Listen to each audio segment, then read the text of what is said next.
Hey, it's Neville here, and today we're going to talk about copywriting exercises. These are 9 of my best tips to get better at copywriting. Some of these have to be done on their own, and some of these can be done while you're driving. So let's get started. Copywriting exercise number 1 is mental ad rewriting. This means that whenever you see an ad, you think to yourself, how can I make this ad better? So let's say you're driving down the street and you see a McDonald's billboard and it says, think big, and there's a picture of a Big Mac. Well, in your head, you should think, how would I make this billboard better? Maybe I would say, think big, get a Big Mac at McDonald's in 2 miles.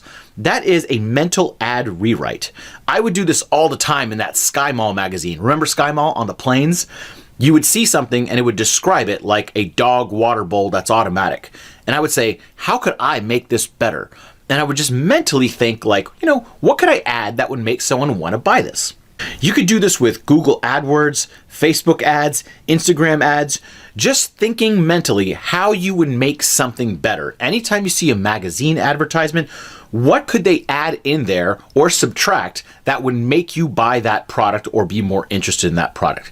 That is mental ad rewriting, and you could do it anywhere, anytime, and you don't have to have any equipment. Copywriting exercise number 2, keep your own swipe file. A swipe file is a folder you keep cool advertisements or cool pieces of copy in.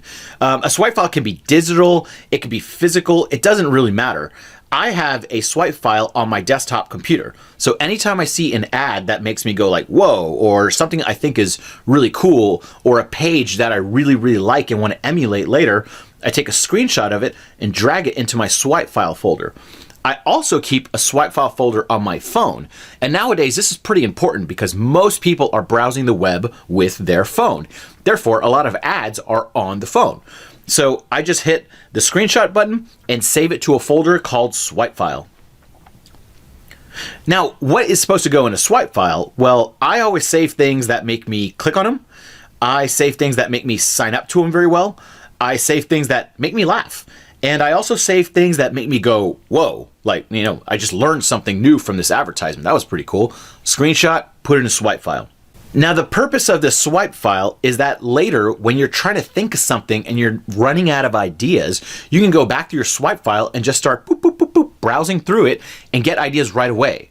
So for example, if I'm trying to write a sales page and I'm down to the pricing part and I'm kind of, blanking, running out of ideas, I just go to my swipe file and there's a section called pricing that I can look through and see how other people are structuring their pricing pages. And then I could take some inspiration or just flat out copy some of those. So make sure to keep your own swipe file. And if you don't have yours already and you want my own personal swipe file, you can go to swipefile.io and I have my entire swipe file there for free for everyone to use. Copywriting exercise number 3, state the benefits, not the features. Now, there's a lot of talk about benefits versus features, but here, I'll show you an example of a software company that's using a feature on their page. That's very confusing. It says, our software can handle multiple core structures of data at the same time, which means during increased load time, the server will be stable. Okay, that's kind of a feature. That's something an engineer would be really proud that he created. But what do we do if it's a benefit? Let's turn that into a benefit. So this exercise is turning that feature that's very complex into an easy to understand benefit. So the benefit would be, even if your site gets featured on the front page of CNN and brings in 300,000 visits per hour, your site won't go down. See, that is a benefit that people can understand in real life. So here's a combination of exercises. This is the mental ad rewriting and the state the benefits, not the feature exercise. This one I saw for Southwest Airlines. I was in the airport and I saw this big poster and it said, get 50,000 points for signing up to our members program. So that's all. It just had a logo and that statement. But in my head, I was like, wait, is 50,000 points a lot? Or is that a little? Like, can I fly around the world or can I just take one trip? Like, how much is 50,000 points?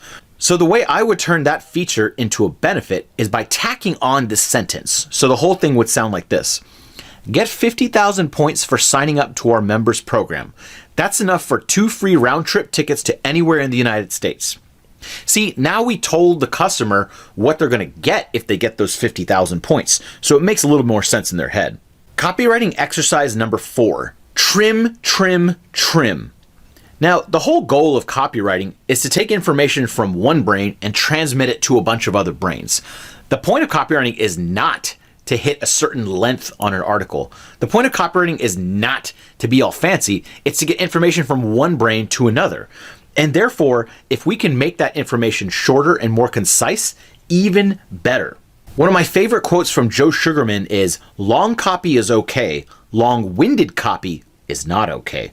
So let's take some long-winded copy and make it into a very trim and concise thing. So here's a long-winded version for an aviation company. "We have higher expectations for ourselves and would like to introduce you to our offering, which contains a variety of tools and services for the aviation industry. Our primary purpose is to use computer solutions to make aviation more comfortable and safe for the command and blah, blah, blah, blah, blah." Boring. Very, very long-winded. Let's trim it down one level. This means we just go through that text we just wrote and trim out some parts that aren't super necessary. So the trimmed down version would be, "Our primary purpose is to use computer solutions to make flying safer and more comfortable for every passenger of an airplane." Okay, cool. Now let's take that one and trim it down one more time. And it would sound like, "We make software that automatically flies planes." Now, that trimmed down version could actually fit in a tweet, it's so short. It can instantly be understood by the other person without all that other filler. So anytime you see a long-winded piece of copy, think how you would distill it down and then distill it down even more. And then at that little nugget, you have the real basic gist of all that copy. Copywriting exercise number 5, hand copying famous ads. So if you want to learn to write like someone, let's say you want to learn to write like Warren Buffett, guess what? There's a really easy way to do it. You take Warren Buffett's writings, maybe his members to his shareholders, and you physically start copying it down on a piece of paper. It's best to handwrite this so you get the visceral feel of it, but you could also type it if you want. So basically you just copy exactly everything he says. And what you're going to notice is how he uses punctuation, how he spaces his words, how he uses periods, when he enters a paragraph to add a little bit of space, when he uses bullet points, how he talks. You're going to learn all these things and start picking up the Buffett way of writing by just copying what he wrote. In the beginning of my copywriting career, this was something I did very, very frequently. I would take famous ads. In fact, I even blew them up and put them on my wall, and I would hand write them to see how they wrote. One of the things I noticed was that the sentences were very short.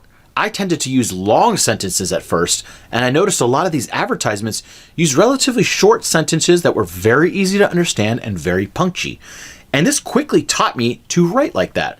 So I would highly encourage you to copy down famous advertisements, at least try it 1 or 2 times to get the feel for it. Copywriting exercise number 6, push the boundaries a bit. So a lot of people play it way too safe when it comes to writing an article. And what does safe mean? Safe is generally boring. And if you're trying to compete in a world full of attention-filled grabbing things, you've got to sex it up a bit. So let's type in version 1. This is a boring tone of an article. In marketing, you need to convey your point across to the desired target. You need to ensure your message is targeted and differentiated from the rest of the crowd. This can be accomplished by analyzing the competition in your industry and being different. Okay, that's a very safe way to word this paragraph and this article, but let's see if we could sex it up a little bit. If your advertisements are the exact same as all of your boring as hell competition, something is wrong. Let's change this up for you. Bam. That is a little bit more casual sounding. It's not way off the wall, but it is a little bit more interesting and fun and energetic to read. Do you remember in school, you probably had a bunch of teachers, and there were some teachers that were really boring and just kind of taught you the information that you needed to know for that day. And they said, George Washington was this, and Abraham Lincoln was this, and that's all they taught you. But there's some teachers that really took it to the next level, and they're like, guess what George Washington did? You will not believe this. And you're kind of on the edge of your seat waiting to hear what George Washington did. And the way they tell the same information can make the students remember it or just totally forget it and hate it. That's why I say push the boundaries a bit. You will learn very quickly if your market is receptive to it or not. Copywriting exercise number 7. Read your copy out loud. This is a very, very transformational exercise. The reason most people have trouble writing is because it's a very unnatural thing to write. Think about it. You sit down at a desk, you are looking at a screen, you are typing on a keyboard, you are using a mouse, and you are trying to convey information that otherwise would be spoken. If you speak to your friend, you don't sit down to a keyboard and go, "Dear sirs, to whom it may concern." No, you say like, "Hey, what's up, Bob?" So the important thing is to read your copy out loud to see if it actually translates to speaking. If you read a lot of articles and read them out loud to a crowd, it would obviously sound like you're reading an article. Instead, read your copy out loud. Do it at your desk, do it into a microphone. What I like to do is take my iPhone and talk into it, and then I just transcribe those words, and that automatically kicks me off with writing a really good article. So if you are having trouble with your copy or are not sure if it's a good article, read it out loud, and if it's boring as hell, maybe you got to push the boundaries a little bit more. So read it out loud, record it, and listen to it, and it will really instantly tell you if you got a good article or not. Copywriting exercise number 8, wear earplugs. I love this one. I would say an eighth or a tenth of my waking hours is spent with earplugs on. Why? Because there's something about putting in earplugs and they tune out the rest of the world. So whenever I sit down to write, it's like, I don't know how to explain this, but it feels like I'm in my own head. Whereas if I'm in an office setting and someone's on the phone in the background and there's kind of like some music going on with words in it, and I can hear the drone of cars going on outside, and someone says, "Hey, what's up?" All those things distract my brain.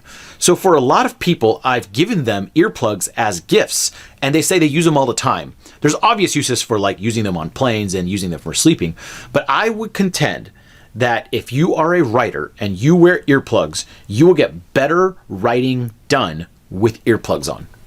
So I'd highly recommend you grab a pair and just roll them up, put them in your ear, and all of a sudden you're in your own world and go to town typing.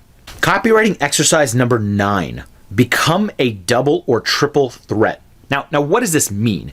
A single threat is someone who has one skill. So if you only know how to write copy, learn how to use Photoshop, learn how to use Google Drawings, basically learn how to make images, or maybe learn some basic video editing so you can also create videos. If you're only a copywriter in this world and can only make text, then you are at a severe disadvantage. This is because nowadays we have phones and desktops and internet where images and videos are as big a part of the internet as text is. So if you can make text and images and video, you are now a triple threat, and you are able to communicate information in more mediums, in more ways, better, faster, more efficiently than a single threat person. So those are some of my best copywriting exercise tips I have for you. It's 9 very simple things. A lot of them you could do mentally in your head. They require no time at all, no equipment, very simple to do.